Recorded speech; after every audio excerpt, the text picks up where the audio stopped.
Mimi's চ্যানেলে আপনাদের সবাইকে স্বাগত। আমি আজকে রবীন্দ্রনাথ ঠাকুরের কৃষ্ণকলি কবিতাটি সংক্ষিপ্ত আকারে আবৃত্তি করে শোনাচ্ছি। কৃষ্ণকলি রবীন্দ্রনাথ ঠাকুর।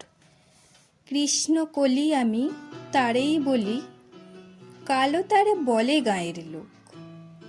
মেঘলা দিনে দেখেছিলাম মাঠে, কালো মেয়ের কালো হরিণ চোখ। মাথায় ঘোমটা ছিল না তার মোটে, মুক্ত বেনি পিঠের পরে লোটে। কালো তা সে যতই কালো হোক, দেখেছি তার কালো হরিণ চোখ। ঘন মেঘের আধার হতে দেখে ডাকতেছিল শ্যামল লুটি গায়।